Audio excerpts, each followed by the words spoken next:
अस्सलाम वालेकुम एवरीवन। इरफान ने कल आपको बताया था लॉजिक बिल्डिंग, क्रिटिकल थिंकिंग। ये लॉजिक बिल्डिंग, क्रिटिकल थिंकिंग जब आप करेंगे तो जिस लैंग्वेज में आपकी एक्सपर्टीज़ होगी ज़्यादा, आप फिर ये लैंग्वेज उस लैंग्वेज में ट्रांसलेट करना शुरू कर देंगे। और मेरे ख्याल में पाइथन इस काम के लिए सबसे बेहतरीन लैंग्वेज है।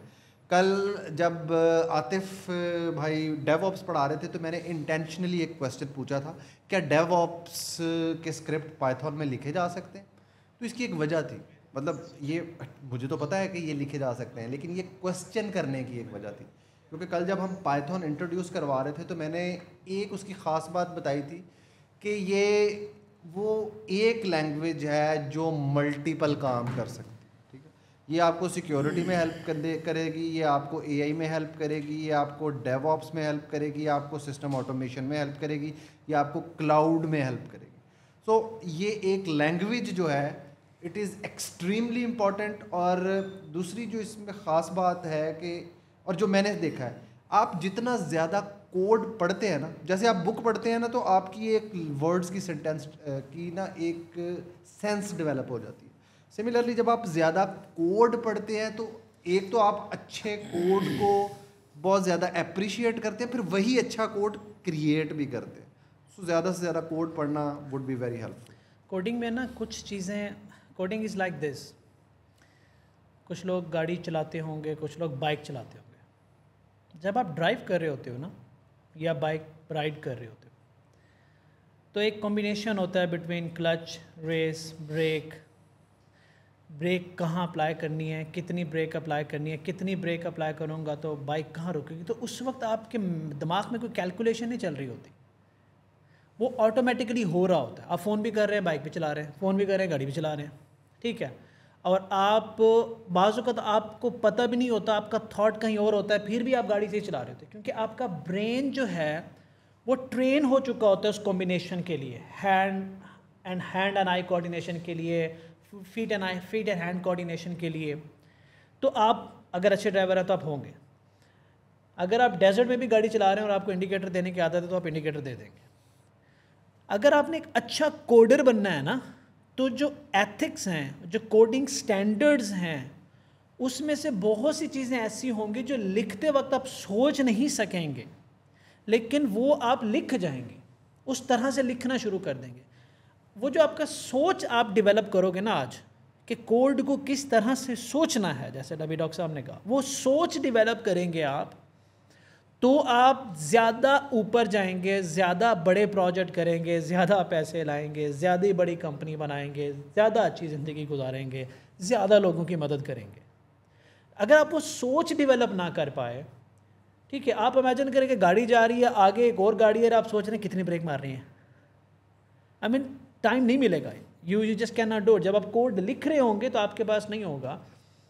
अभी आज जब ये आपको कोडिंग सिखाएंगे तो मैं वो कुछ ऐसी चीज़ें बताऊंगा जो प्राइमरीली आपकी आंखों के सामने होंगी, लेकिन आपको नज़र नहीं आ रही होंगी। सिर्फ मैं आपका ध्यान पढ़वाऊंगा और फिर मैं पूछूंगा कि यार अब बताओ, ठीक है।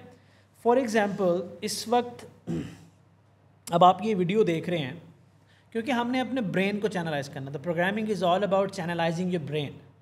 कोई भी आपको कोडिंग सिखा देगा, कोई भी आपको सिंटेक्स सिखा देगा, मेरी कोशिश ये रहेगी कि मैं एथिक्स वैल्यू के साथ ब्रेन का जो थॉट प्रोसेस है वो डेवलप एक दफ़ा कर दिया ना, तो आपको ज़िंदगी में एक ऐसा फ़ायदा मैं आपको बता रहा हूँ आज, जो अभी तो शायद आपको समझ में नहीं आएगा, but I am gonna give you a statement जो 98% लोग डिसएग्री कर सकते हैं, कि एक प्रोग्रामिंग लैंग्वेज से दूसरी प्रोग्रामिंग लैंग्वेज पे जाने के लिए आपको 3 घंटे भी नहीं चाहिए होंगे।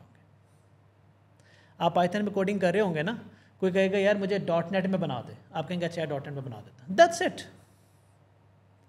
अगर आप प्रोग्रामिंग को, पाइथन को रूट्स से सही तरीके से कॉन्सेप्चुअली थिंकिंग डेवलप कर गए, अब आप इस मेरी बात को सुनते हो आपको 4 से 5 मिनट हो गए, क्या किसी शख्स की नज़र इस प्लांट पे पड़ी? मेरे पीछे जो प्लांट पड़ा हुआ, अगले मैं 2 मिनट बोलूंगा आपकी नज़र पड़ती रहेगी। Now you can not control, can you? अब मैं वही हूँ और मैं वही बात कर रहा हूँ, लेकिन अब आप प्लांट को फोकस कर रहे हैं। मैंने क्या किया? मैंने आपके थॉट्स को डायरेक्शन दी है। This is the psychology, that's how you grow in business. This is something you want find in books. In this teaching session जो हम पढ़ाने जा रहे हैं, मेरा काम है आपके थॉट्स को डायरेक्शन देना जो आप नहीं सीख रहे। एक वर्ड मैं आपको बताता हूं, दुनिया में ना, अगर आपने in any business, in any relation, अगर आपने कुछ एक्स्ट्रा ऑर्डिनरी करना है ना, कुछ दूसरों से बढ़ के करना है, कुछ क्रिएट एंड इनोवेट करना है, तो एक टर्म को समझ लें। यू नीड टू लर्न, आपको सीखने की जरूरत है, how to read between the lines. क्या मतलब हुआ how to read between the lines? कोई शख्स कोई भी बात करता है, कोई किताब आएगी, कोई ट्यूटोरियल आएगा, कोई भी आर्टिकल आप पढ़ेंगे, उसमें बहुत सारी बातें लिखी होंगी, लेकिन हमेशा कुछ ना कुछ बातें नहीं लिखी होंगी जो दो लाइनों के बीच में एक इंफॉर्मेशन बन रही होती है जो नहीं लिखी होती है, आप वो समझना शुरू हो जाते हो। इसे कहते हैं बिटवीन द लाइन रीड करने वाले। There are good accountants in the world, वो किसी भी चीज़ को घुमा फिरा देते हैं। There are good lawyers in the world, वो किसी भी लॉ को ट्वीक कर देते हैं। There are good doctors, there are good engineers, वो कोई भी जुगाड़ निकाल लेते हैं जो किताबों में बताया है किसी ने नहीं होता। वो एक्चुअली ब्रेन होता है जो आपका उस चीज़ के बीच में से एक नई चीज़ निकाल लेता है, रीडिंग बिटवीन द लाइन्स। और ये जो है ना, ये कोई आर्ट नहीं है, ये पर्सनैलिटी है जो आप आज डिवेलप करना चाहो तो कर सकते हो। अल्लाह ने आपको सलाहियत दी है। रफ़ीक अहमद दुरानी साहब कहते थे कि बेटा अल्लाह ने ना इंसान को बहुत बड़ी पावरें दी, उनमें से एक बहुत बड़ी पावर है पावर ऑफ एडजस्टमेंट। इंसान पहाड़ों में भी जिया, वही इंसान जंगल में भी जी लेगा, वही इंसान सहरा में भी जी लेगा, गर्मियों में भी गुजार लेते हैं। हम पेट्रोल 100 रुपये का भी हो तो जी लेते हैं, 300 का भी हो तो जी लेते हैं, ठीक है। हमारे सर पे एक जिस बंदे को गालियां दे रहे हो हमारे सर पे बैठा दो, हम उसको भी झेल लेंगे। हम थिक स्किन भी हैं साथ साथ। ये थिक स्किन का वर्ड आता है कि हम एडजस्ट कर जाता है ख़ुद को। तो अगर आज या तो आपके सामने दो रास्ते हैं, कुछ लोग रट्टा लगा के, डॉक्टर साहब की बात सुन के, इरफान की बात सुन के, हमारे यंग चैम्पियंस की बात सुन के, किसी इंस्ट्रक्टर की बात सुन के उतना करेंगे जितना हमने बताया। और कुछ लोग ऐसे होंगे जो 1-2% होंगे जो ये फैसला करेंगे कि we need to develop that personality, और वो एक लाइन के you need to think in that language. ये बहुत से लोगों को शायद ये एब्स्ट्रैक्ट बातें लग रही हैं, लेकिन मैंने प्लांट की एग्जांपल दी, अभी भी कुछ लोग प्लांट देख रहे हैं। So this is how your brain channelised. और आज पाइथन में वो काम होने वाला है। तो यू नीड टू लर्न यार how to think like this, कि यार क्या होगा। फिर जब एक दफ़ा आप डेवलप कर जाते हो ना वो बात, तो कभी गंदा कोड आपके सामने आएगा, आपका दम घुटेगा देख के। यकीन करें, अगर मैं जब करियर के स्टेज पे था, जब मैं कोडिंग छोड़ रहा था, तो गंदा कोड देख के ऐसे लगता था कि यार I don't want to even touch it, this is I mean. सबसे पहले मैं पता कोड जब आता था, कोड की पहली लाइन पढ़ने से पहले डॉक्टर साहब, मैं पता मैं क्या काम करता था, मेरी आदत थी, आपकी भी होनी चाहिए, इट्स अ गुड प्रैक्टिस। पहले मैं उसको अलाइनमेंट ठीक करता था, फंक्शन कहाँ से शुरू होना चाहिए, कहाँ ख़त्म होना चाहिए, स्पेसेस बीच में डालता था, इंडेंटेशन करता था। वो सब करने के बाद अच्छा आप ठीक है अब पढ़ता हूँ। आपके सामने कोई उठा के पेपर फेंक दे, पहले आप उन पेपर्स को अरेंज करेंगे, खोलेंगे, सीधा करेंगे, 30 बनाएंगे, रखेंगे, हाँ अब पढ़ता हूँ मैं, you know, वो माइंड डेवलप हो जाता है। सो प्लीज़ जब हम सिखा रहे हों, try to read between the lines. So let me introduce you guys to our new instructors, come here. और जब मैं न्यू इंस्ट्रक्टर कहता हूँ, ये आपके लिए न्यू है, हमारे लिए तो ये चीते हैं, बड़े बड़े प्रोजेक्ट कर रहे हैं हमारे। हम आपको प्रैक्टिशनर्स दे रहे हैं जो हैंड्स ऑन एक्सरसाइज जो पाइथन की कोडिंग कर रहे हैं। फरहान असलम साहब हमारे इंजीनियर हैं, एमएल के भी हैं, एआई के भी हैं, but we'll call it ML engineer. और इस भाई साहब को तो आप जानते हैं, ये आपको पहले भी पढ़ा चुके हैं, दोबारा इंट्रोड्यूस करा दें भाई आप। ये हमारे टेक्निकल टीम लीड, मैं मुबश्शिर अहमद, हमारे टेक्निकल टीम लीड हैं मुबश्शिर अहमद। फरहान विल स्टार्ट, और फरहान मेरे ख्याल में पहली दफ़ा लाइव आए हैं, पहली दफ़ा लाइव सेशन ले रहे हैं फरहान। चलें जी फरहान भाई, ऑल योर्स। बिस्मिल्लाहिर्रहमानिर्रहीम। ओके तो लास्ट लेक्चर में हम लोगों ने पाइथन के वेरिएबल्स के अंदर हमने डिस्कशन की थी, उसके कुछ डाटा टाइप्स के ऊपर बात की थी। तो उसमें से कुछ डाटा टाइप्स थी, हमारे पास स्ट्रिंग की एक डाटा टाइप थी। आज वहाँ से स्टार्ट लेंगे। ऑपरेटर्स का जो काम है वो हम बिल्कुल एंड पे लेके जा रहे हैं। स्ट्रिंग से हम लोग स्टार्ट करेंगे। स्ट्रिंग पे स्टार्ट करने की मेजर वजह ये है कि एआई की डोमेन के अंदर एक बहुत मेजर सब फील्ड है, सब डोमेन है एनएलपी की, जिसके ऊपर हमारा चैट जीपीटी हो गया और जितने भी चैट बॉट्स हैं वो सारे बेस करते हैं। तो वो सारे के सारे टेक्सचुअल डाटा पे होते हैं। उस टेक्सचुअल डाटा का मतलब स्ट्रिंग होता है पाइथन के अंदर। हम जितना भी अपना क्या नाम है pre processing post processing textual data की करते हैं, हम पाइथन की स्ट्रिंग मैनिपुलेशन से कर रहे होते हैं। तो बेसिकली हम स्टार यहाँ से लेंगे एंड ग्रेजुअली हम लोग लिस्ट के ऊपर मूव करेंगे, फिर हम टपल्स को देखेंगे, फिर हम डिक्शनरीज को देखेंगे और फाइनली हम लोग ऑपरेटर्स के ऊपर शिफ्ट हो जाएंगे। तो पहला स्टार्ट हम लोग स्ट्रिंग से लेते हैं। स्ट्रिंग बेसिकली हमारे पास कह लें कि कोई एक सिंगल करैक्टर से लेके अप टू एनी अमाउंट, कोई भी अमाउंट हो सकती है। हमारे पास वर्ड्स हो सकते हैं, कुछ सेंटेंसेस हो सकते हैं, हमारे पास लॉन्ग पैराग्राफ्स हो सकते हैं। ये सिंपल एक स्ट्रिंग की हमारे पास डेफिनेशन बन जाती है। तो पाइथन के अंदर अगर आप कहते हैं कि हमने कुछ चीज़ प्रिंट करानी है, डिस्प्ले करवानी है, कोई स्ट्रिंग डिस्प्ले करवानी है, तो उसका सबसे बेसिक मेथड यही है कि प्रिंट और अंदर हम डबल कोटेशन या सिंगल कोटेशंस दोनों चलती हैं हमारे पास। डबल या सिंगल में से कोई भी हम लोग उसके अंदर कुछ भी हम लोग लिख सकते हैं। होप टू स्किल्स लिख सकते हैं, इरफान मलिक लिख सकते हैं, कोई एक सिंगल करेक्टर लिख सकते हैं, वो हमारे पास स्ट्रिंग की तरह ट्रीट होएगा। तो ये हमारे पास एग्जांपल है। इसको एक दफ़ा सेल को भी एग्जीक्यूट कर लेते हैं। तो दो दफ़ा मैंने दो प्रिंट स्टेटमेंट्स लगाई हैं, एक डबल कोटेशंस के साथ है और एक सिंगल कोटेशंस के साथ है। दोनों का आउटपुट सेम है क्योंकि ये हमारे पास स्ट्रिंग की एक हमारे पास रिप्रेजेंट करने का एक तरीका है। ओके, स्ट्रिंग को इस तरह तो हमने मतलब डिस्प्ले कर दिया, लेकिन वेरिएबल्स हमने लास्ट टाइम पढ़े थे। अगर हम इसको किसी वेरिएबल के अंदर हम लोग इसको ट्रीट करना चाहें, एक वेरिएबल को स्टोर करने से फिर ये होगा कि कल को हम इसके तो कुछ एडिट करना चाहते हों इसको, या हम इसके ऊपर कोई मैनिपुलेशंस करना चाहते हों, वो हमारे लिए काफ़ी ईजी रह जाता है। फिर एक नॉर्मल स्ट्रिंग जो हमने जैसे ऊपर डिक्लेयर की थी, ऊपर प्रिंट करी थी, उसके ऊपर हम कोई भी चीज़ ऐसा नहीं कर सकते। हम लोग स्ट्रिंग को क्या नाम है एक वेरिएबल के अंदर असाइन करेंगे बेसिकली। तो यहाँ पे हम लोग यहाँ पे एक ए वेरिएबल बनाया मैंने जिसके अंदर होप टू स्किल्स मैंने स्टोर करवा दिया। जो ऊपर मैंने प्रिंट कराया था वही बेसिकली मैंने इसके अंदर स्टोर करवा दिया। तो अब इसको अगर सिंपल मैं प्रिंट करूँगा तो हमारे पास वही आउटपुट आएगी जो ऊपर आ रही थी।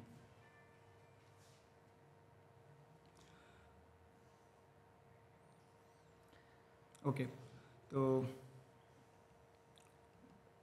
ये आपके पास प्रिंट आ गया होप टू स्किल्स हमारे पास यहाँ पे प्रिंट होने लग गया। ये तो हमारे पास थी सिंगल लाइन एक स्ट्रिंग। मैंने शुरू में बताया था हमारे पास मल्टीपल लाइंस के ऊपर स्ट्रिंग, एक लॉन्ग पैराग्राफ हो सकता है, वो भी हमारे पास स्ट्रिंग कंसिडर होगा। तो उसके लिए हमारे पास डिफरेंट फॉर्मेट है। मतलब मैंने आपको सिंगल कोटेशंस के बारे में बताया, मैंने आपको डबल कोटेशंस के बारे में बताया, लेकिन अगर हमारे पास मल्टीपल लाइंस पे हमारी स्ट्रिंग जा रही है तो फिर हमें ट्रिपल कोटेशंस करनी पड़ती हैं।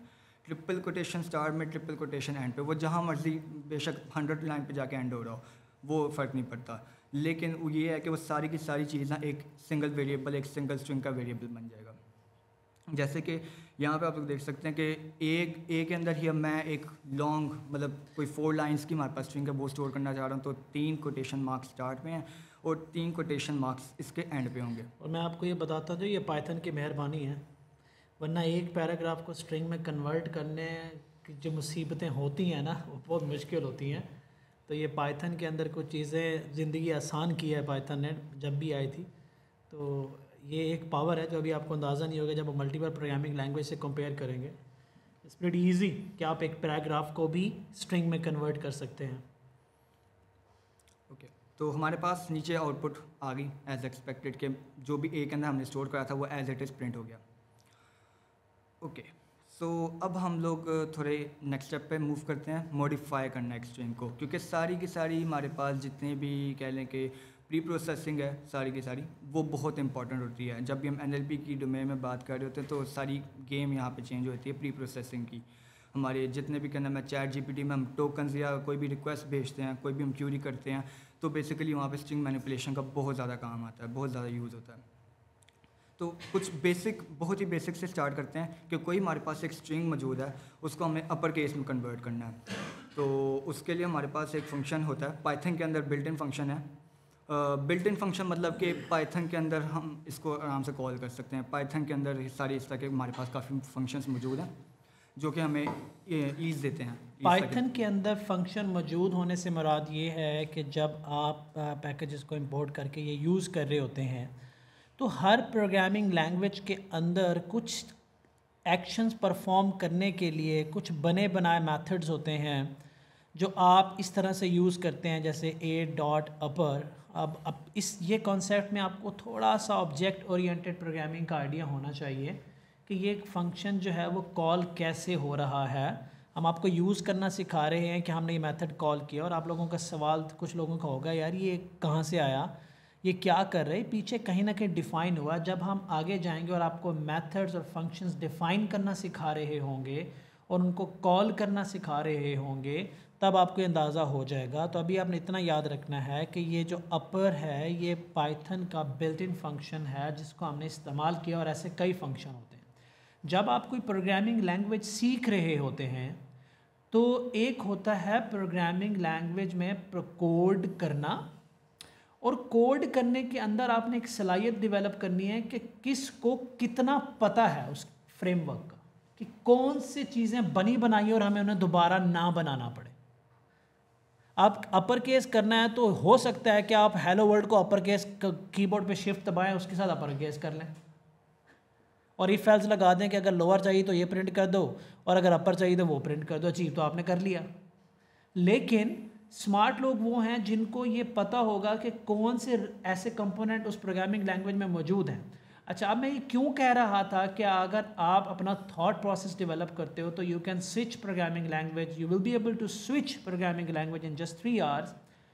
कि अच्छा यार, अगर पाइथन के अंदर a.upper एक ऐसा फंक्शन है जो स्ट्रिंग को अपर केस में कन्वर्ट कर रहा है, तो आई एम श्योर वो .NET में, जो C# में भी होगा, आई एम श्योर वो जावा में भी होगा, आई एम श्योर वो हर प्रोग्रामिंग लैंग्वेज में होगा। मैं आज गारंटी दे देता हूँ। तो आपको ये पता चल के अच्छा है ये यहाँ पे भी होगा।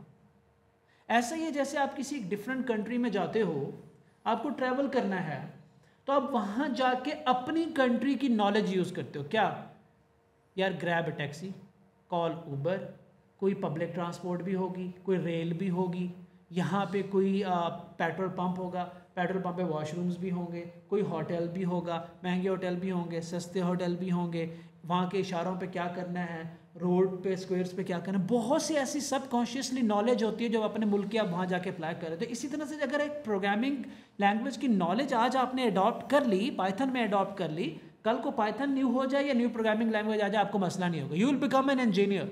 जैसे अपर केस के अंदर कन्वर्ट करने के लिए हमारे पास एक मेथड है, वैसे ही हमारे पास एक मेथड एग्जिस्ट करता है जिससे हम लोअर केस में कन्वर्ट कर देंगे अपनी स्ट्रिंग को। इसको अगर मैं एग्जीक्यूट करूं तो हमारे पास H और W बेसिकली कैपिटल में थे, वो हमारे पास स्मॉल में कन्वर्ट हो जाएंगे, और जो स्मॉल है वो स्मॉल ही रहेगा, उसके ऊपर कोई इफेक्ट नहीं आएगा। ओके, तो अब नेक्स्ट हमारे पास है रिमूव वाइट स्पेसेस। अब ये वाइट स्पेसेस क्या होती हैं बेसिकली? वाइट स्पेसेस को इस तरह समझ लें कि हमारे पास कोई स्ट्रिंग मौजूद है, उसके कोटेशन मार्क्स से लेके उसका जो पहला लेटर आ रहा है, जो नेक्स्ट उसको फर्स्ट लेटर मिल रहा है, उसके दरम्यान में कुछ ब्लैंक स्पेसेस हैं, बेशक वो सिंगल हो या मल्टीपल हो, वो एक वाइट स्पेस कंसिडर होगा। इसी तरह इसके एंड पे जो कोटेशन मार्क्स एंड हो रहे हैं और जो हमारे पास लास्ट लेटर है, अगर क्या नाम है उसके दरम्यान में कुछ वाइट स्पेस है ना, वो हमारे पास वाइट स्पेसेस कंसिडर हो जाएंगी। बीच में कोई स्पेसेस आ रही हैं वो वाइट स्पेसेस कंसिडर नहीं होंगी, जो हमारे पास स्टार या एंड में आ रही हैं वो हमारे पास कंसिडर होंगी। अब इसको मैं एग्जीक्यूट करने से पहले मैं ये बताऊंगा कि इसका यूज़ कहाँ पे आएगा हमारे पास। कभी भी हम लोग ChatGPT के अंदर हम लोग काम कर रहे होते हैं, वहाँ पे टोकन्स का हमारे पास काउंट होता है। बेसिकली टोकन्स हमारे पास वर्ड्स ही होते हैं। तो अगर हमारे पास इस तरह के एक्स्ट्रा हमारे पास ब्लैंक स्पेसेस हमारे वो उसमें जा रही हैं तो हमारा टोकन साइज़ बढ़ेगा। इवेंचुअली हमारे क्या नाम है जो एक्यूरेसी है हमारे पास, कॉस्टिंग है, उसके पर इफेक्ट पड़ सकता है। तो इस तरह की प्री प्रोसेसिंग करके हम लोग ये चीज़ें रिमूव कर। मैं आपको एग्जांपल दे दूं। कभी ऐसा होगा कि एक क्लाइंट आपको भेजता है 10,000 फाइल्स या 10,000 फ़ोटोज़ भेजता है। अब कहता है कि जी मैंने हर फ़ोटो की जो डिस्क्रिप्शन है मैंने उसका नाम वही रख दिया। फॉर एग्ज़ाम्पल अगर फ्लावर्स हैं तो मैंने फ़ाइल का नाम ही फ्लावर, वाइट फ्लावर रख दिया है। रेड फ्लावर्स हैं तो मैंने पिक्चर का नाम ही रेड फ्लावर रख दिया। लेकिन उसने पिक्चर का नाम रखते वक्त स्पेस डाल दी, red space flower, white space flower. अब 10,000 फाइल्स हैं। जब आपने प्रोग्राम रन किया या उनको प्रोसेस करने की कोशिश की तो मॉडल ने कहा कि स्पेसेस जो हैं वो एरर आ जाए, या स्पेसेस मैं नहीं कर सकता। आपने 10,000 फाइल्स में से वो स्पेसेस ख़त्म करनी है, तो बैठ जाए रीनेम करने, क्लिक करें, रीनेम करें, 10,000 फाइलों को रीनेम करके स्पेस ख़त्म कर दें। या एक फंक्शन लिखें, उनके नाम को रिट्रीव करें, ये वाला मेथड लगाएं और दोबारा यूज़ कर लें उन्हें। अपर केस करना है, आपके पास एक पूरी बुक है और क्लाइंट कहते हैं इसको अपर केस कर दो, लिख लो, टाइप कर लो दोबारा, या उस पूरी बुक को स्ट्रिंग में कन्वर्ट करो, अपर केस का मेथड लगा दो, फिर स्पेसेस डालो, पैराग्राफिंग करनी। हाँ, पैराग्राफ बनाने के भी मेथड्स हैं, लाइन ब्रेक डालने के भी मेथड्स हैं। जो काम आप MS वर्ड में कर सकते हो ना, फॉन्ट को बोल्ड करना, इटैलिक करना, अंडरलाइन करना, अपर केस करना, लोअर केस करना, डिलीट करना, 2 लाइंस के बीच में स्पेस ऐड करना, वो प्रोग्रामिंग लैंग्वेज में भी आप कर सकते हो बाय कॉलिंग दीज मेथड्स। वहाँ पे बटन दिए हुए होते हैं जो आपको यूज़र इंटरफेस में MS वर्ड के अंदर नज़र आ रहे होते हैं, प्रोग्रामिंग लैंग्वेज में मेथड्स होते हैं। You just have to understand. तो हमारे पास एक अंदर हमने एक स्ट्रिंग स्टोर करवाई जिसका हेलो वर्ल्ड था, लेकिन अब इस हेलो वर्ल्ड में अगर नोट करें तो स्टार्ट में एक ब्लैंक स्पेस है और एंड पे ब्लैंक स्पेस है। रिमेंबर, ये बीच वाली ब्लैंक स्पेसेस को हैंडल नहीं करेगा जो ये वाला स्ट्रिप मैंने कॉल किया। तो ये करेगा क्या, ये जो स्टार्ट में हमारे पास ब्लैंक स्पेस आ रही है और जो एंड पे ब्लैंक स्पेस आ रही है, इसको रिमूव करके हमारे पास सिंपल हेलो वर्ल्ड दे देगा विदाउट दोज ब्लैंक स्पेसेस। वो ब्लैंक स्पेसेस इंक्लूड नहीं होंगी हमारे पास, ठीक है। उसके बाद हम लोग ना रिप्लेस के ऊपर चले आते हैं। रिप्लेस बेसिकली समझ गए होंगे कि कोई भी स्ट्रिंग है, किसी भी चीज़ किसी और दूसरी स्ट्रिंग से हम लोग रिप्लेस कर सकते हैं। वहाँ पे क्या नाम है, अगर सपोज फरहान लिखा हुआ है कहीं पे किसी स्ट्रिंग में, उसको मैं रिप्लेस कर सकता हूँ इरफान के साथ कर सकता हूँ। गुड, वेरी ठीक है। तो MS वर्ड के अंदर आप कहते हैं ना कंट्रोल F और पूरी बुक में जाके एक वर्ड को रिप्लेस कर देते हैं, वो प्रोग्रामिंग में ऐसे होता है। तो मेरे पास एक स्ट्रिंग है हेलो वर्ल्ड, ठीक है। तो इसमें हेलो को मैं रिप्लेस करने लगा हूँ बाय से।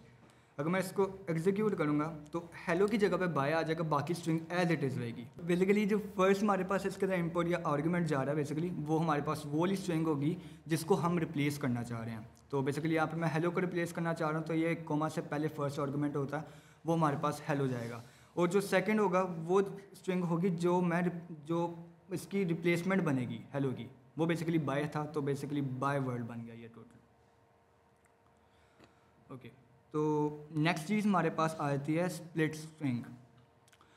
स्प्लिट स्ट्रिंग इस तरह है कि कोई भी हमारे पास एक लंबी स्ट्रिंग बनी हुई है, उसको मैं किसी एक करेक्टर की बेस पे लेट्स सपोज कुछ कोमाज हैं उसके अंदर, हमारे पास कोई लंबा सा सेंटेंस है, उसके ऊपर मल्टीपल कोमाज आ रहे हैं। मैं चाह रहा हूँ कि जितने भी कोमाज आ रहे हैं ना, और वो जो भी उसके दरमियान में टेक्स्ट बन रहा है, वो सेपरेट हमारे पास एंट्री के तौर पर ट्रीट हो जाए। तो उसके लिए हम लोग स्प्लिट करेंगे, उसको स्ट्रिंग को स्प्लिट करेंगे, लेकिन उसके अंदर हम लोग कुछ उसको करैक्टर एक दे देते हैं जिसकी बेस प्रोसेस उसको स्प्लिट करना है। तो इस यहाँ पे एक एग्जांपल ले लेते हैं कि हेलो वर्ल्ड ही है, ठीक है। उसको मैं कोमा से अगर मैं स्प्लिट करूँ तो हमारे पास एक लिस्ट बन जाएगी। अब लिस्ट के ऊपर हम लोग जो डिटेल्ड है वो हम लोग आगे चल के पढ़ते हैं कि लिस्ट होती क्या, वो किस तरह चलती है हमारे पास। तो इसके अंदर हमारे पास एक लिस्ट बन जाएगी। लिस्ट को फिलहाल इस तरह समझ लें कि मल्टीपल हमारे पास वैल्यूज़ जो है ना, वो एक वेरिएबल के अंदर आते हैं जिसको हम लोग लिस्ट कह रहे होते हैं। यहाँ पे अब जैसे हेलो वर्ल्ड था और सिंगल कोमा हमारे पास इस स्ट्रिंग के अंदर मौजूद था, तो 2 हमारे पास क्या नाम है एक स्ट्रिंग्स बन जाएंगी, एक हेलो होगी और एक वर्ल्ड हो जाएगी, और वो एक लिस्ट के अंदर हमारे पास आ जाएंगी। ये हेलो वर्ल्ड की हमारे पास स्ट्रिंग थी, ठीक है। अगर उसको मैं ए डॉट स्प्लिट करके कोमा उसको आर्गुमेंट में देता हूँ, बेसिकली इट मीन्स कि कोमा की बेस पर इसने सेपरेट करना है। तो एक हेलो हमारे पास आ जाएगा और एक वर्ल्ड आ जाएगा, और ये हमारे पास टोटल एक लिस्ट होगी जिसमें 2 एलिमेंट्स होंगे, हेलो और वर्ल्ड। तो हम लोग प्रोग्रामिंग पता कैसे करते थे? अब मैंने देखा कि यार मैं एट ए टाइम 2 लैंग्वेज में प्रोग्रामिंग आराम से कर लेता था, और उसकी वजह बताता हूँ। हमें पता था कि यार अपर केस का एक मेथड होता है पाइथन के अंदर, वो करना है, मतलब PHP के अंदर है वो करना है। अब मैं C# में काम कर रहा हूँ, तो मैंने सिर्फ गूगल से इतना पूछा था how to convert string into upper case. वो मुझे मेथड दे देता था, मैं उस मेथड को देख के लिख लेता था, पर मुझे पता तो था सर्च क्या करना है, और मुझे ये भी पता था, बस पता ये करना था कि वो लिखना कैसे है। क्योंकि PHP के अंदर वो लिखने का तरीका में भी इसके अंदर C# के अंदर या पाइथन के अंदर वो मेथड का जो सिंटेक्स है लिखने का तरीका बदल जाएगा, लेकिन काम वही रहेगा। तो हमने सिर्फ वो तरीका देखना होता है यार यहाँ पे लगेगा कैसे। तो अगर आपने ये थॉट प्रोसेस डेवलप कर लिया है और आपने बेसिक लेक्चर्स देखोगे तो आपको ज़रूरत भी नहीं पड़ेगी कि हर मेथड स्ट्रिंग का पढ़ाया जाए, वरना 6 महीने इधर निकल जाने। तो अब आप मेथड चुनोगे। अब आप क्या करोगे, मैं आपको टास्क देता हूँ सख्त वाला, आप वो करें नेक्स्ट वीक तक कि सारे स्ट्रिंग के मेथड्स को गूगल में जाके देखिए कि पाइथन के अंदर स्ट्रिंग मैनिपुलेटेड मेथड्स कितने हैं और उनको लगा कर चेक करें, एक्सपेरिमेंट्स करें। सिंपल नोटबुक खोलनी है, छोटा सा काम है, हेलो वर्ल्ड को ही आप ऐसे की तैसे फेर के रख दें, उसको ही बाय वर्ल्ड कर लें, हाई वर्ल्ड कर लें, हेलो वर्ल्ड कर लें, स्ट्रिंग अटैच कर लें, पैराग्राफ कर लें, स्प्लिटिंग कर लें, बोल्ड कर लें, इटैलिक कर लें, अंडरलाइन कर लें, प्ले अराउंड। अब जब ये आप काम कर रहे होंगे ना तो बहुत सारे शहजादों के माइंड में एक बात आएगी, डॉक्टर साहब मैं आप, क्योंकि again my goal is to set up their mind. वो बात क्या मेरे माइंड में आती थी, इसलिए मैं उनको शहजादा नहीं कह रहा, मैं अपने आप को भी कह रहा हूँ। मैं पता क्या सोचता था, या ये क्या सोचेंगे बच्चे कि यार इससे क्या फ़ायदा होगा, आई मीन ये मेथड मैंने यूज़ पता नहीं करना है ना करना है, मैं क्यों खाम का 200 25-30 करेंगे और अंदाज़ा लगा लेंगे कि मुझे बाकी के 70-80 जो भी हैं वो आते हैं। नहीं, एक होता है किसी चीज़ से फेमिलियर होना। जितना टाइम आप उस नोटबुक पे उस लैंग्वेज के साथ गुजार रहे हैं, आपका ब्रेन उतना ज़्यादा फेमिलियर हो रहा है और आगे आने वाली लर्निंग तेज़ होती जाएगी, क्योंकि आप इन्वायरमेंट से यूज टू हो जाते हैं। और अगर आपने अच्छे तरीके से यूज टू होना है तो आप आसान काम में ज़्यादा टाइम गुजारें शुरू के अंदर। आप जैसे कॉलेज के अंदर जाते हैं तो शुरू में टीचर सख्ती नहीं करता, आपको थोड़ा क्लास के अंदर फ्लेक्सिबिलिटी देता है ताकि आप एडजस्ट हो जाएं। तो इन मेथड्स पे प्रैक्टिस करने का मतलब वो दोस्ती करना है उस इन्वायरमेंट से जिसके अंदर आप बैठ के दुनिया बदलने जा रहे हो। हमने अभी लास्ट डिस्कशन में लिस्ट का जिक्र देखा था, तो लिस्ट के ऊपर ही मैं फर्दर कंटिन्यू करूँगा। लिस्ट बेसिकली हमारे पास कह लें कि कलेक्शन होती है किसी भी मतलब किसी भी टाइप के वेरिएबल की हो सकती है। मतलब लेट्स सपोज हमारे पास 3 किस्म के वेरिएबल्स थे, उनको मैं इकट्ठे एक जगह पे रखना चाह रहा हूँ। तो लिस्ट बेसिकली हमारे पास कह लें कि अब लेट्स सपोज 3 फ्रूट्स के नाम स्ट्रिंग्स हैं बेसिकली, ठीक है। अब मैं इनको एक जगह पे अगर इसको मैं रखना चाह रहा हूँ, एक वेरिएबल के थ्रू मैं इसको अगर यूज़ करना चाहूँ, तो मैं 3 यहाँ पे क्या नाम है हमारे पास स्ट्रिंग्स मौजूद होंगी जो कोमा सेपरेटेड होंगी। जो लास्ट हमने एग्जांपल रन की थी उसके अंदर याद करना कि हमारे पास एक हमारे पास लिस्ट मौजूद थी जिसके अंदर हेलो और वर्ल्ड, ये 2 चीज़ें अलग-अलग थी क्योंकि वो एक लिस्ट थी हमारे पास। उसी तरह से ये एक हमने लिस्ट न्यू बनाई जिसके अंदर एप्पल, बनाना और चेरी, ये 3 चीज़ें अलग-अलग आ रही हैं, ठीक है। और इसको अगर मैं क्या नाम है प्रिंट करता हूँ तो बेसिकली ये इसी तरह हमारे पास शो हो जाएगी, कोमा सेपरेटेड हमारे पास एक लिस्ट बन जाएगी। तो लिस्ट हमारे पास आइटम्स जो होते हैं वो ऑर्डर्ड होते हैं, चेंजेबल होते हैं और अलाउ डुप्लीकेट वैल्यूज़। इसके बारे में मैं थोड़ा सा एक्सप्लेन करना चाहूँगा कि ऑर्डर्ड का मतलब ये है कि जिस ऑर्डर में आए थे वो उसी ऑर्डर में रहेंगे। फॉर एग्जांपल मैंने ऊपर वाली एग्जांपल में एप्पल, बनाना और चेरी इस तरह रखा था, तो हमारे पास अब प्रिंट जब होगी हमारे पास लिस्ट वो इसी ऑर्डर में ही होगी, एप्पल, बनाना और चेरी। ऑर्डर हमेशा इनका इसी तरह रहेगा।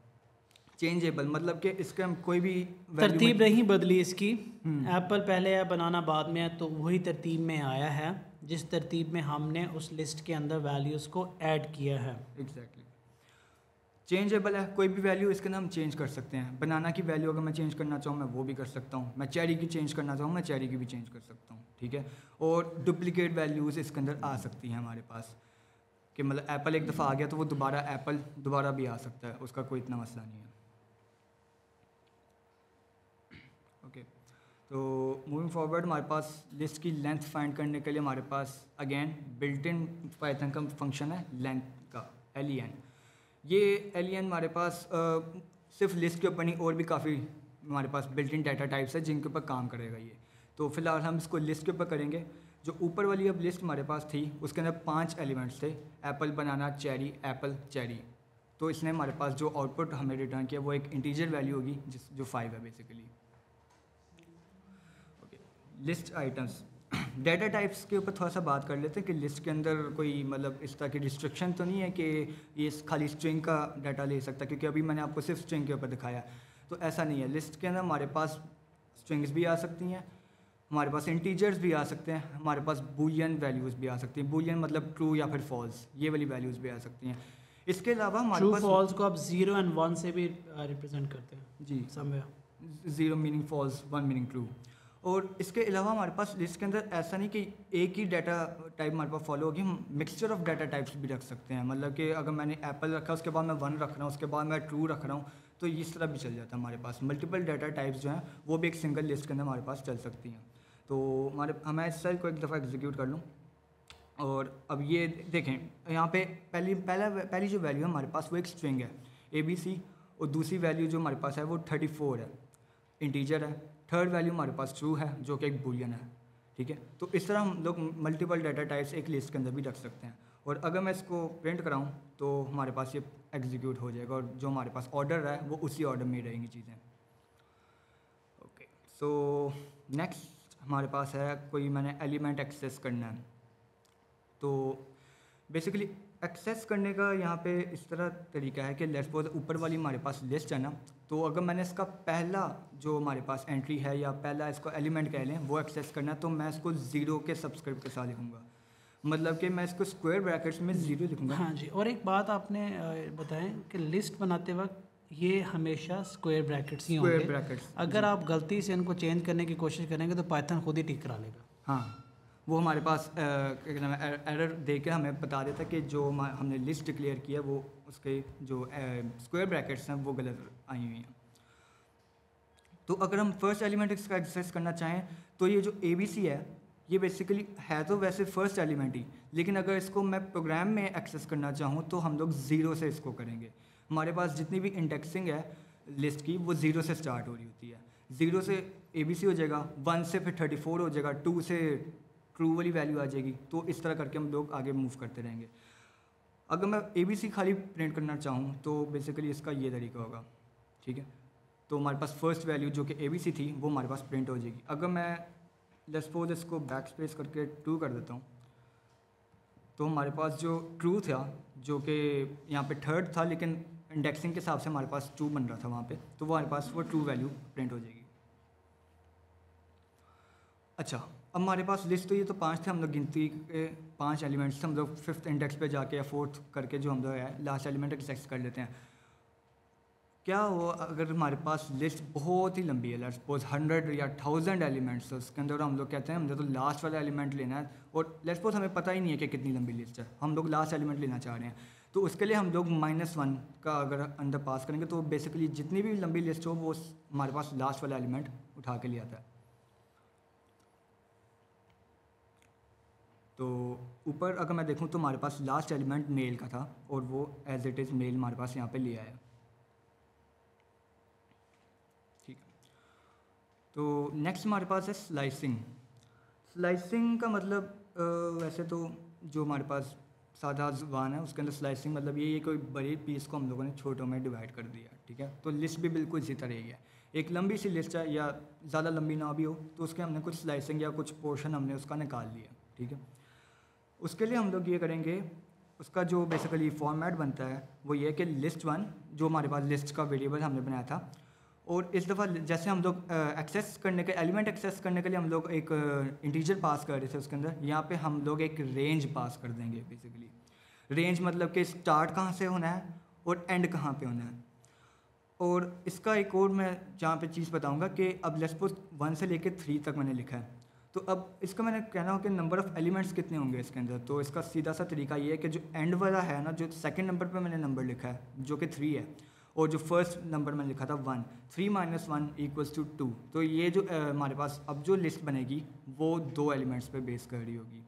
दूसरा ये कि जो हमारे पास इसके अंदर फर्स्ट और सेकंड एलिमेंट आएगा, जो थर्ड वाला है ना वो इंक्लूसिव नहीं है, वो इंक्लूड नहीं होगा, पहले 2 हो जाएंगे। ये इसकी स्लाइसिंग का एक हमारे पास तरीका है, और ये चलती इस तरह पाइथन के अंदर। अब मैं ऊपर से आपको लिस्ट दिखाऊं तो बेसिकली मैंने 1 से लेके 3 1 से लेके 3 तक हमारे पास मैंने किया था, लेकिन मैंने आपको बताया कि जो थर्ड वाला है वो हमारे पास सेलेक्ट नहीं होएगा, फर्स्ट और 2 होएंगे। जो मतलब हमने फर्स्ट नंबर एंटर किया था वो इंक्लूड होएगा, जो लास्ट नंबर एंटर किया था वो इंक्लूड नहीं होगा हमारी न्यू लिस्ट के अंदर। तो जो हमारे पास न्यू लिस्ट बनी थी वो 34 और 2, और यहाँ पर अगर हम देखें तो वो 34 और ट्रू बन रही है। जो थर्ड नंबर पे आया था वो हमारे पास नहीं बन रहा। ठीक हो गया। अब लेट्स सपोज हम न्यू एलिमेंट्स ऐड करना चाह रहे हैं उस लिस्ट के अंदर जो कि ऑलरेडी बनी हुई है, ठीक है। तो उसका एक सिंपल सा मेथड है अपेंड का। अपेंड करेगा क्या कि जो भी हम इसके हम लोग ब्रैकेट्स के अंदर इसको पास कर रहे होंगे, कोई भी हो सकता है, ये हम 6 यहाँ पे कर रहे हैं, यहाँ पे आप कोई स्ट्रिंग भी पास कर सकते हैं, कोई बूलियन वैल्यू भी पास कर सकते हैं, कोई वेरिएबल भी पास कर सकते हैं। तो लिस्ट 1 डॉट अपेंड 6 क्या करेगा, हमारे पास जो लिस्ट एग्जिस्ट कर रही थी उसके एंड पे जो 6 वैल्यू हमने इसके आर्गूमेंट में दिया वो उसके एंड पे ले आएगा। अपेंड बेशक हमेशा लास्ट पे करता है, कभी बीच में नहीं करेगा, ये हमेशा लास्ट पे अपेंड करेगा, लास्ट पे वैल्यू आएगी हमारी। तो यहाँ पे हम लोग देख सकते हैं कि 6 हमारे पास आ चुका है हमारे पास। अब जो टोटल लेंथ बन गई है लिस्ट की वो 6 हो गई है। 5 थी पहले, अब हमने एक न्यू एलिमेंट इंसर्ट किया तो हमारे पास लेंथ 6 हो गई है इसकी। ओके, अब मैंने आपको बताया था कि हम लोग लेट्स सपोज वो करना चाहें, कोई वैल्यू चेंज करना चाहें। वैल्यू चेंज का मैंने आपको एक बताया नहीं, तो वैल्यू चेंज करने के लिए भी हमें लेट्स सपोज मैं कह रहा था कि 34 है हमारे पास, लेट्स सपोज ये वाला एलिमेंट, इसको मैं अगर 54 से रिप्लेस करना चाहूँ, या चलें 60 से कर लेते हैं, इसको 64 से रिप्लेस कर लेते हैं। तो इसका ये तरीका है कि वही हमारे पास लिस्ट का वेरिएबल अंदर हमने जो किस पोजीशन पे हमने कौन से वाला जो है इसका एलिमेंट वो हमने चेंज करना है, वो वाला हम उसका आर्गूमेंट दे देंगे। हम यहाँ पे सेकंड एलिमेंट को करना चाह रहे तो हम लोग यहाँ पे 1 पास कर देंगे, और इक्वल्स टू न्यू वैल्यू। यह लाजमी नहीं है कि इंटीजर था तो इंटीजर से रिप्लेस किया, यहाँ पे इंटीजर की जगह पे मैं कोई और स्ट्रिंग वैल्यू भी लिख सकता हूँ तो तब भी वर्क करेगा ये चीज़ एग्जीक्यूट होगी। आपने अब लिस्ट को प्रिंट कराया, आगे क्या हमारा डाटा स्ट्रक्चर है इससे? इसके बाद सर अभी वो है हमारे पास रिवर्सिंग के बाद। अच्छा, अब हमने रिवर्सिंग में जाने से पहले मैं कुछ चीज़ें इनको समझा दूँ जी, कि हम आपको एक टूल सिखा रहे हैं, ठीक है। अभी जो लोग प्रोग्रामिंग लैंग्वेज में न्यू है ना, उन्होंने अपने थॉट्स को कंट्रोल करना है। यहाँ पे थॉट्स को कंट्रोल करने का मतलब ये होता है कि यार ये जो लिस्ट है इसके अंदर इतने काम कर रहे हैं कि लिस्ट में हम एलिमेंट डाल रहे हैं, निकाल रहे हैं, रिप्लेस कर रहे हैं, अरेंज भी कर रीअरेंज भी कर सकते हैं, अपेंड भी कर सकते हैं, एंड में भी लगा सकते हैं, शुरू में भी ऐड कर सकते हैं, उसको रेंज में भी निकाल सकते हैं एलिमेंट। ये एक वेपन है आपके लिए। प्रोग्रामिंग लैंग्वेज में हमने वेपन्स कहते हैं, छोटे छोटे कि आप इनका इफ़ेक्टिव यूज़ कैसे करते हो, कितना है। मैं अगर वो लोग जिनका प्रोग्रामिंग लैंग्वेज से कोई दूर तक रिलेशन नहीं है, मैं उनको समझाऊँ तो हम एक ऐसा कह रहे हैं कि जैसे हम आपको किसी सफ़र पे भेज रहे हों और आपको हम एक मल्टी पॉकेट्स वाला बैग दे रहे हैं, और बैग देते वक्त सिर्फ ये समझा रहे हैं कि इस बैग में कौन सी चीज़ कहाँ डालनी है, कैसे निकालनी है, क्या डाल सकते हैं, पानी डाल सकते हैं, बुक्स डाल सकते हैं, लैपटॉप डाल सकते हैं, किस पॉकेट को कैसे यूज़ करना है। अब जब आप पैकिंग कर रहे होंगे और जाके कोई अपना सफ़र का आगाज़ करेंगे तो जितना अच्छा आप उस बैग का यूज़ करेंगे आप उतना अच्छा प्रोडक्टिव होंगे, उतना आपके लिए आसानी होगी, उतना ज़्यादा आप चीज़ें कैरी कर पाओगे। फिर इसी तरह आपको एक और टूल दिया जाएगा, हम उसको मल्टी नाइफ्स कहते हैं, या आपको छुरी चाकू दिया जाएगा और आपको समझाया जाएगा इसको ऐसे इस्तेमाल करना है। तो प्रोग्रामिंग लैंग्वेज के अंदर इस तरह के बहुत सारे टूल्स होते हैं जो छोटे छोटे, लेकिन जब आप एक टूल का इस्तेमाल कर रहे हो ना तो उस वक्त आपने पूरे सफ़र को इन्विजन नहीं करना होता, वरना आप कंफ्यूज हो जाते हो। आपका फोकस लेवल जो है उस वक्त उस टूल पे होना चाहिए। और मुझे ये लगता है कि चाहे आप प्रोग्रामिंग लैंग्वेज में न्यू हैं या पुराने हैं, अब आपका काम क्या आगे, अब आपकी जिम्मेदारी ये बन गई है। पहली थी स्ट्रिंग मैनिपुलेशन ऑपरेटर, दूसरी असाइनमेंट आपकी आ गई कि यार लिस्ट के अंदर वैल्यू डाल के उसकी ऐसी की तैसी भेजनी, डालनी भी है, निकालनी भी है, प्रिंट करानी है, एक एक एक्शन परफॉर्म करके अपना रिजल्ट देखते जाओ, आपको लिस्ट पे कमांड आ जाएगी, ठीक है। उसके बाद आप लिस्ट को रिवर्स करना अब हम नहीं सिखाएंगे कि सारे एलिमेंट को रीअरेंज कर दिया, अब आप ये खुद करें। मैंने कहा था तेज़ होते जाएंगे। अब हमने यहाँ पे प्रिंट करवाया, लिस्ट के साथ स्ट्रिंग को डाल दिया, हम मूव करते गए। अब बात करेंगे टपल की। अब टपल का थोड़ा सा कॉन्सेप्ट देंगे, लेकिन फिर आपने डिफरेंस बता देते हैं टपल्स का, वो आपने आगे जाके खुद प्ले अराउंड करना है। ये इतना काम है कि अगर आप 8 घंटे 10 घंटे डेली करें ना, तब जाके अगले हफ्ते आप रेडी बैठे होंगे। तो मैं बार बार कह रहा हूँ, अगर आपने इसको वॉक इन द पार्क समझा हुआ है कि मजाक हो रहा है और हम यूँ सीख जाएंगे, तो नहीं होने वाला। You have to work really hard. आपको अपने हिस्से की मेहनत करनी पड़ेगी, आपको खुद पे भरोसा करना पड़ेगा, आपको अल्लाह पे भरोसा करना पड़ेगा और आप कहोगे कि yes I can do it, I will do it इंशाल्लाह and I will put everything into it. तभी तो आप टॉप 20% में आएंगे, अभी तो आप 100% में भी नहीं हैं। आपने टॉप 20% में आना है। आज बेसिक्स को करते जाएं। वो बंदा जो यहाँ से स्पीड में भागने की कोशिश करेगा और अपने आप को ये डिक्लेयर करेगा कि मुझे आ गया है, तो ट्रस्ट में उसे नहीं आया। कोड को देखना, पढ़ना और ज़रूरत के वक्त लिखने में बहुत फ़र्क है। हाथ उस वक्त सब भूल जाता है जब लिखने बैठते हैं।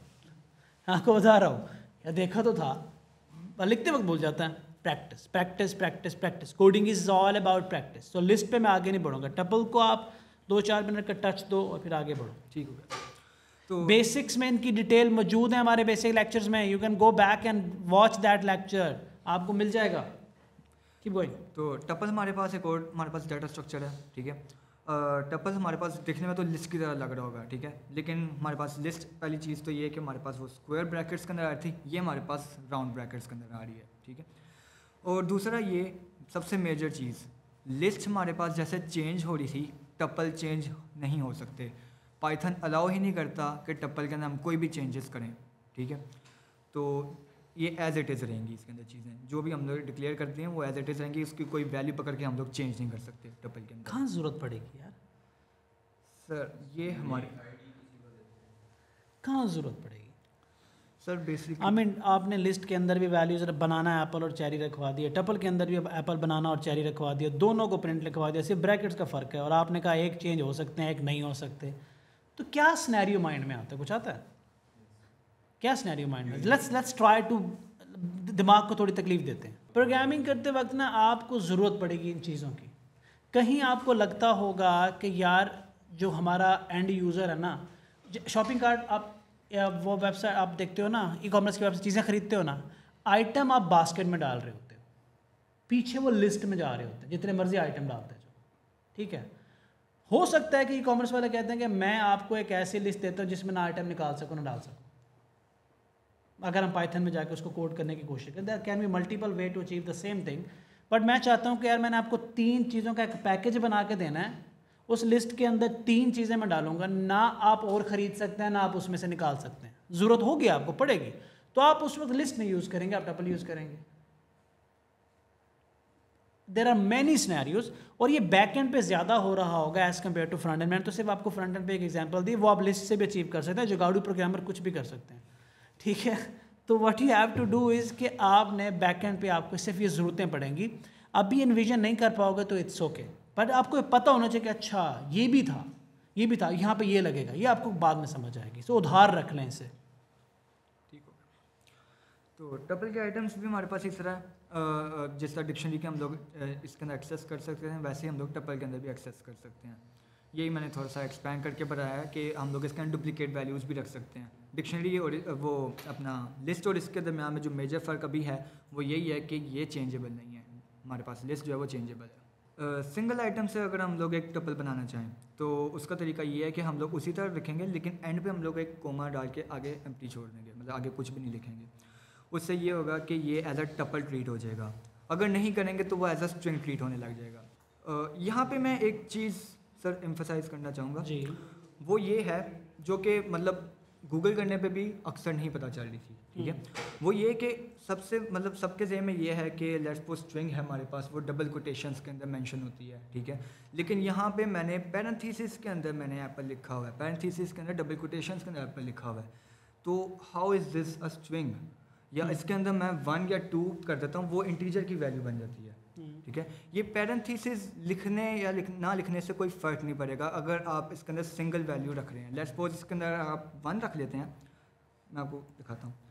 ये एप्पल था हमारे पास, अगर इसकी जगह पे मैंने खाली 1 रख दिया तो ये तब हमारे पास इंटीजर बन जाएगा। तो बेसिकली अगर इस तरह पैरेंथेसिस आ जाते हैं और अंदर सिर्फ सिंगल वैल्यू पड़ी हुई है तो वो हमारे पास उस टाइप का वेरिएबल बन जाएगा। ये भी पाइथन की मेहरबानी है, पाइथन की। ओके, तो हमारे पास अब इसके अंदर भी डाटा टाइप्स के बारे में वही जिस तरह हमारे पास लिस्ट के अंदर चल रहा था उसी तरह हमारे पास टपल के अंदर भी चल रहा है। मल्टीपल डाटा टाइप्स को हम लोग हैंडल कर सकते हैं, ठीक है। और एक ही टपल के अंदर मल्टीपल डाटा टाइप्स भी आ सकती हैं हमारे पास। कहाँ पहुँचे अब हम? Python sets. ये हमारा अगला चैम्पियन आएगा, वो आपको आगे यहाँ से पढ़ाएगा। अस्सलाम वालेकुम। फरहान ने जो है आपको लिस्ट के बारे में बताया है, ठीक है, टपल के बारे में बताया है। सेट्स में क्या डिफरेंस है वो ये है कि ये जो है, अच्छा पहले एक टर्म थी इंडेक्स। किसी को इंडेक्स टर्म का मीनिंग पता है? अभी ये ऊपर से स्लाइड में से गुजरी है इंडेक्स टर्म। ये ज़रा सख्त उस्ताद है, ये कराएगा काम और पूछेगा ज़्यादा। नहीं उस्ताद जी, क्वेश्चन किसी ने नहीं पूछा, मतलब कि मैं ये ऑब्जर्व कर रहा था। Sorry sir, please sir. Index basically term use होती है पोजीशनिंग के लिए कि कौन सी चीज़ कहाँ पे पड़ी है, ठीक है। बेसिकली हम बात करें कि मैंने एक कबर्ड ली है, ठीक है, और उसमें ना मैंने टैग लगा दिए हैं कि वेजिटेबल्स आपने यहाँ पे रखने हैं, फ्रूट्स आपने यहाँ पे रखने हैं। फ्रिज में रख दे। हाँ फ्रिज में रखना है। वो एग्जांपल पुरानी हो गई थी ना यार तुमने सेक्शन ठीक किया, लेकिन कबर्ड में फ्रिज फ्रूट रखना थोड़ा एबनॉर्मल लग रहा है। Let's put it in a fridge. हम एक फ्रिज ले लेते हैं, उसके अंदर सेक्शन बना लेते हैं और उसके अंदर ये आइटम रख देते हैं। चलो, तो वो जो सेक्शन के हमने टैग लगाए हैं बेसिकली वो क्या है, उसके इंडेक्स हैं जो उसकी पोजीशन बता रहे हैं, ठीक है। तो अब यही इसमें बात हम करेंगे सेट्स जो हैं ये अनऑर्डर्ड है, अनचेंजेबल है, और इधर आपको नज़र आ रहा होगा टर्म अनइंडेक्स्ड है, ठीक है। मतलब कि जो पोजीशन कोई भी फिक्स पोजीशन नहीं होगी किसी की, कोई टैग नहीं लगे होंगे कि कोई भी अपनी मर्ज़ी से जो है कहीं भी प्लेस कर सकते हैं हम, ठीक है। मुझे कोई एक एग्जांपल देगा इसकी कि हमें लिस्ट से सेट्स की क्यों ज़रूरत पड़ी, कि लेट्स सपोज मैंने लिस्ट को सेट में कन्वर्ट करना है, क्यों करना है। अच्छा मैं इसकी एक एग्जांपल बताऊंगा कि मेरे पास एक लिस्ट थी जिसमें जो है मेरे पास 1 लाख आइटम्स थी रिलेटेड टू डिफरेंट कंट्रीज़, ठीक है। तो मुझे क्या चाहिए था कि मुझे सिर्फ कंट्री के नेम्स चाहिए थे, जो कि total in terms of total कितने थे, 38 थे, ठीक है। लेकिन डाटा कितना था, 1 लाख था।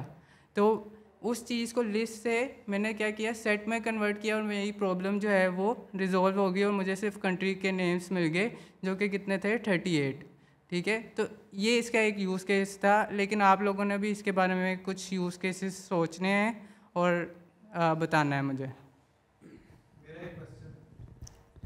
ये आपको आवाज़ नहीं आ रही कि बट डॉक्टर साहब का एक क्वेश्चन है। आने दो डॉक्टर साहब। क्या हम सेट्स के अंदर जो आइटम्स रखते हैं वो डुप्लीकेट हो सकती है? नहीं, डुप्लीकेट नहीं हो सकती। सेट के अंदर, मैं क्वेश्चन रिपीट कर रहा हूँ कि डॉक्टर साहब ने पूछा है कि सेट के अंदर जो हम आइटम रखते हैं सर, वो डुप्लीकेट हो सकते हैं? नहीं, डुप्लीकेट नहीं हो सकती। सर थोड़ा आगे आ जाए। वो आवाज़ जानी चाहिए ना ऑडियंस तक। अच्छा इसकी एग्जांपल मैं देता हूँ कि ये एक एग्जांपल थी कि जैसे एप्पल, बनाना और चेरी, हमने लास्ट में देखा था कि लिस्ट में हमने डुप्लीकेट आइटम्स रखी हुई थी कि हमने एप्पल को भी दोबारा एट द एंड रखा हुआ था। मतलब कि एप्पल जो था वो 2 दफ़ा आ रहा था, ठीक है, 3 दफ़ा आ रहा था, 4 दफ़ा आ रहा था, उसको हम रख सकते हैं लिस्ट में।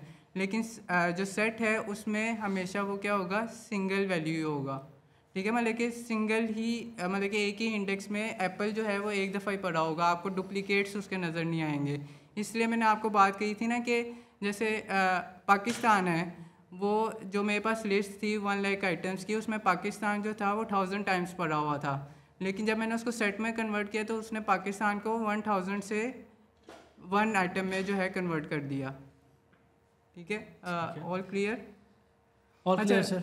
दूसरी चीज़ ये है कि आपने देखा था लिस्ट को जो है स्क्वायर ब्रैकेट से हम शो करते थे, टुपल्स को जो थे वो राउंड ब्रैकेट से शो करते थे, और सेट को जो है वो हम कर्ली ब्रैकेट से शो करते हैं। ये किसका सिंटेक्स है कि किस तरह हमने जो सेट है क्रिएट करना है। अब इन तीनों के बीच जो डिफरेंसेस हैं, इनकी जो प्रॉपर्टीज़ कह लें, जो इनके हाँ वो आपने लिखने हैं, अनदर असाइनमेंट चलने पर। अच्छा अब लास्ट मैंने आपको एक बात कही थी कि अनइंडेक्स्ड होते हैं, ठीक है।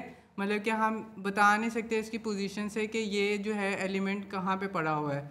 तो जैसे मैं इधर देखूँ कि जैसे हमने लिस्ट में इधर 0 लिखा था उस वेरिएबल को, और आगे स्क्वायर ब्रैकेट के आगे 0 लिखा था कि 0 इंडेक्स में जो वैल्यू पड़ी है वो मुझे ला के दे दो, और वो ला के दे रहा था। लेकिन अगर आप इधर देखोगे कि मैंने इसको आगे 0 लिखा है तो इसने मुझे क्या कर दिया है, ये मैंने कमांड जो है वो एग्जीक्यूट की है तो इसने मुझे एरर दे दिया कि सेट ऑब्जेक्ट इज़ नॉट सब्सक्रिप्टेबल, कि मतलब कि वो अनइंडेक्स है, वो हम उसकी वैल्यू जो है पिक नहीं कर सकते। तो ये बेसिकली था। और डुप्लीकेट्स नॉट अलाउड, मतलब कि जैसे आपको एग्जांपल दी है कि एप्पल अगर मैं 2 दफ़ा लिख रहा हूँ, ठीक है, और जब मैं इसको प्रिंट करवाऊँगा तो देख रहे हैं एप्पल 1 दफ़ा ही आ रहा है, और ये अनऑर्डर्ड, आपको किसी ने ऑब्ज़र्व की होगी चीज़ कि ये अनऑर्डर्ड भी आ गए हैं, कि स्टार्ट में क्या था, एप्पल पहले था, ठीक है, लेकिन जब मैंने प्रिंट करवाया तो इधर एप्पल किधर चला गया, एट द लास्ट चला गया। तो ये क्या है, अनऑर्डर्ड है। तो बेसिकली लिस्ट हमें फ़ायदा वहाँ पे देती है जहाँ पे हमने सॉर्टिंग करनी हो। बेसिकली जहाँ पे लेट्स सपोज रोल नंबर्स हमने कॉल करने हैं वो ऑर्डर्ड होने चाहिए, मतलब कि 1 2 3 4 5 6 7, तो वहाँ पे हम लिस्ट यूज़ कर सकते हैं, ठीक है। लेकिन जब हमने क्या करना है कि अनऑर्डर्ड चीज़ें चाहिए हमें और सिर्फ यूनिक चाहिए, तब हम क्या यूज़ कर लेंगे, सेट्स यूज़ कर लेंगे। लेंथ भी सेम तरीका ही है, ठीक है। डेटा टाइप्स वही सेम चीज़ जो फरहान ने आपके साथ कन्वे कर दी है। अच्छा, डिक्शनरीज़ पे आ जाते हैं। डिक्शनरीज़ क्या होती हैं कि ये अनऑर्डर्ड होती हैं, ठीक है, इनको हम चेंज कर सकते हैं, जो लास्ट थी उसको हम चेंज नहीं कर सकते थे, ठीक है। और ये भी जो डुप्लीकेट्स हैं वो अलाउ नहीं करती। अच्छा, डिक्शनरी का ना एक यूज़ केस बहुत अच्छा है कि इसमें की वैल्यू पेयर्स होते हैं। जैसे कि लेट्स सपोज मैंने काउंटिंग करनी है किसी चीज़ की, कि फ्रिज में मेरे पास कैबिन में कितने एप्पल्स पड़े हैं, कितने बनानास पड़े हैं, ठीक है। मैं क्या करूँगा कि फ्रूट्स का एक की बनाऊँगा और फ्रूट्स की के आगे उसकी वैल्यू असाइन कर दूँगा कि मेरे फ्रिज में इतने फ्रूट्स पड़े हैं, ठीक है, इतने वेजिटेबल्स पड़े हैं। तो ये क्या है, इसका यूज़ केस है कि बेसिकली जब मैंने काउंटिंग करनी है किसी चीज़ की, लेकिन इसका एक यूज़ केस आपने भी बनाना है और कमेंट सेक्शन में बताना है। इसको इनिशियलाइज़ करने का ये तरीका है कि आपने लास्ट में देखा होगा कि स्क्वायर ब्रैकेट से हम इनिशियलाइज़ करते हैं सेट को, ठीक है। अब आप लोगों के जहन में आ रहा होगा कि इधर भी तो स्क्वायर ब्रैकेट से ही कर रहे हैं, इसका सिंटेक्स का हमें कैसे डिफरेंस पता चल रहा है। तो कोई डिफरेंस बताए, कॉलन आ रहा है इसमें, ठीक है, कि ये देख रहे हैं स्टार्ट में ये की आ रही है, की के बाद जो है वो कॉलन आ रहा है और उसके बाद वैल्यू आ रही है, ठीक है, और उसके बाद क्या आ रहा है, कोमा। तो ये टोटल जो है ना, ये पूरी एक वैल्यू है, ठीक है, जिसमें की वैल्यू पेयर आ रहा है। जैसे मैंने आपको एग्जांपल दिया है ना कि फ्रूट्स का काउंट, तो फ्रूट्स इधर ब्रांड की जगह क्या आ जाएगा, फ्रूट्स आ जाएगा और साथ में उसका काउंट आ जाएगा 50 कोलन के बाद, ठीक है। It's all clear for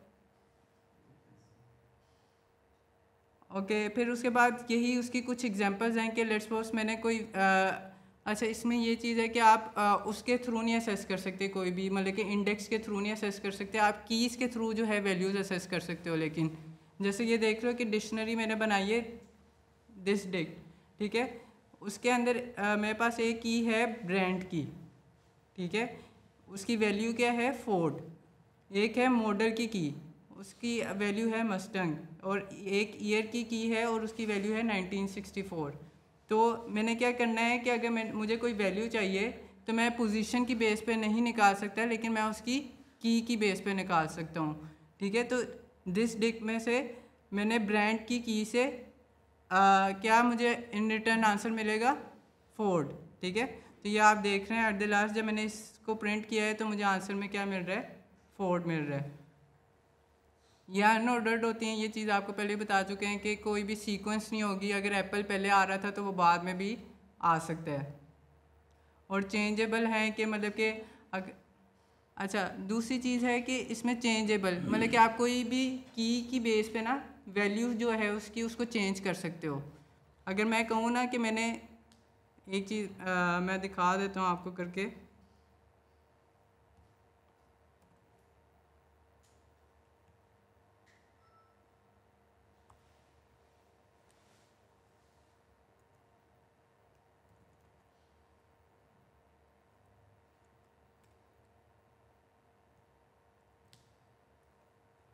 basically मैं क्या कर रहा हूँ कि वैल्यू जो है वो असाइन कर रहा हूँ इक्वल के बाद।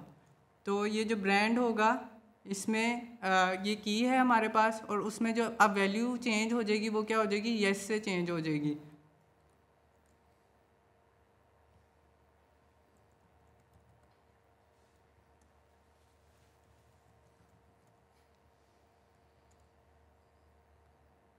ठीक है, आप ये देख रहे हैं ब्रांड में अब आपके पास क्या शो हो रहा है, यस। ठीक है, इसने वैल्यू क्या कर दी है, चेंज कर दी है। अच्छा, अब ये लास्ट समरी है इसकी कि लिस्ट, टुपल और डिक्शनरी और सेट में क्या डिफरेंस है। ठीक है, ये आप लोग एक दफ़ा देख लेना, सारी चीज़ें आप लोगों को बता दी गई हैं। अगर किसी को कोई इशू हो तो वो पूछ सकता है अभी। जो एक इम्पॉर्टेंट चीज़ समझने की है कि अब आप लोगों ने ये जो किया है ना, कुछ टूल समझे, आपने इन पर फोकस रहना है।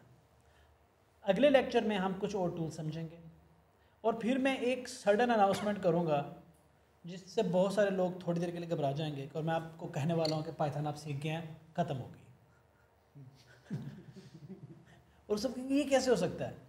फिर हम उसको प्रूव करेंगे एक प्रोग्राम लिख के, उन्हीं टूल्स की यूटिलाइजेशन करके, सिनेरियो बेस्ड। मैं इसलिए कह रहा हूँ कि थोड़ी सी चीज़ें आप उधार रख लें, नहीं समझ आई तो उसको अपने ब्रेन में एक वेरिएबल डिक्लेयर करें, उसके अंदर सेव कर लें। Don't wash it, just declare the variable, store it. जैसे मैं आपको बताऊं, एक एग्जांपल देता हूं।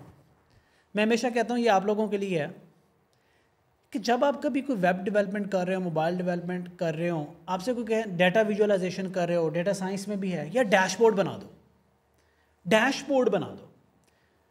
डैशबोर्ड क्या होता है कि डॉक्टर साहब आपने इसको ज़रा समझाना है, आप मैं तरफ डरो, मैंने एक मैसेज देखना है कि डैशबोर्ड पे क्लाइंट ने डिसीजन मेकिंग करनी होती है और इन्फॉर्मेशन रिटेन कैसे करता है। बिल्कुल सही। देखें, डैशबोर्ड, आपने एक प्रोवर्ब सुनी होगी कि आप पिक्चर इज़ वर्थ 1000 वर्ड्स। ठीक, तो डैशबोर्ड पे अब आपके पास बहुत सारा डाटा है जिसमें बहुत सारी रोज़ हैं, बहुत सारे कॉलम्स हैं।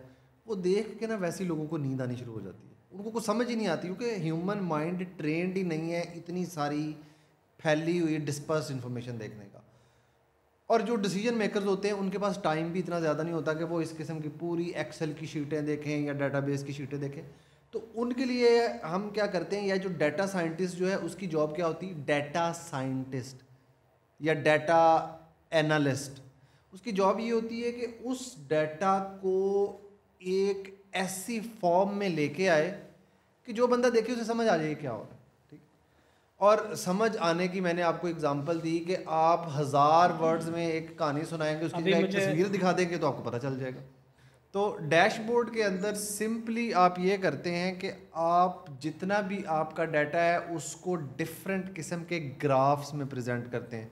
अब ग्राफ्स बहुत सारे टाइप के होते हैं, आपने लाइन ग्राफ भी देखे होंगे, आपने बार ग्राफ भी देखे होंगे, आपने पाई चार्ट भी देखे होंगे। पाई चार्ट होता है कि एक केक बना होता है, उसके हिस्से कर देते हैं। अच्छा, मैं थोड़ा सा इसमें वो वेरिएबल का कॉन्सेप्ट ले आऊँ। जब आप डैशबोर्ड पे होते हैं, आपने कोई फैसला करना होता है, आप एक स्क्रीन पे जाते हैं, थोड़ी इन्फॉर्मेशन लेते हैं, उसको याद रखते हैं, दूसरी स्क्रीन पे जाते हैं, थोड़ी इन्फॉर्मेशन लेते हैं, उसको याद रखते हैं, तीसरी स्क्रीन पे जाते हैं, थोड़ी इन्फॉर्मेशन लेते हैं, उसको याद रखते हैं, और फिर उन 3 इन्फॉर्मेशन को मिला के फैसला करते हैं। वो जो एक छोटी इन्फॉर्मेशन आपने थोड़ी देर के लिए ब्रेन में याद रखी, तो समझें आपने एक ब्रेन में एक वेरिएबल डिक्लेयर किया और उसके अंदर इन्फॉर्मेशन सेव कर दी, और वो है थोड़ी देर के लिए। 5-7 वेरिएबल और डिक्लेयर करेंगे, पहले की वैल्यू भूल जाएगी। मतलब आपसे कहा जाता है कि यार जाओ इस कंपनी के अंदर इन्फॉर्मेशन लेके आओ, आपने कोई डिसीजन करना, आप एक डिपार्टमेंट में गए, सवाल पूछा, दूसरे में गए, तीसरे में गए, चौथे में गए, और वापस आके कर दी। जैसे किसी बच्चे को हम काम लेने भेजते हैं ना, और उसे कहते हैं दही भी ले आना, सब्जी भी ले आना, चीनी भी ले आना, चावल भी ले आना, और बीच में जब उसके वेरिएबल ज़्यादा डिक्लेयर करते हैं तो कोई ना कोई चीज़ वो भूल आता है, जब तक कि हम उसके हाथ में लिस्ट ना दें और उस लिस्ट के अंदर वैल्यूज़ ना दें, यू नो। सो जो हमारा जो कॉन्सेप्ट है डिसीजन मेकिंग का, जो हमने आपको ये यूज़ करना सिखाया, तो आपने टेम्परेरीली अभी अपने ब्रेन में उन टूल्स को स्टोर करना है जो आज हमने पढ़ाया। आपने उनको प्रैक्टिस में लाना है, छोटी छोटी इतने इतने कदम उठाने हैं। मैं आपको बार बार बता रहा हूँ, असल काम जो है मेहनत तलब काम, बड़ी छलांग लगाना नहीं, छोटा कदम उठाना होता है। छलांग लगाने पे मेहनत नहीं चाहिए, छोटा कदम उठाने पे मेहनत चाहिए, क्योंकि उस वक्त आप अपने थॉट्स को कंट्रोल कर रहे होते हैं, आप अपने जज्बात को कंट्रोल कर रहे होते हैं, आप दुनिया जो आपका कंपैरिजन कर रही होती है, जो आपकी जेब खाली होती है, पेट खाली होता है, उन सारी चीज़ों से लड़ के सब्र कर रहे होते हैं। छोटा कदम जब आप ले रहे होते हैं towards any learning, when we are talking about learning, छोटा कदम लेना ज़रूरी भी है और मुश्किल भी है। वेरी मच एवरीवन, अल्लाह हाफिज़। अल्लाह हाफिज़।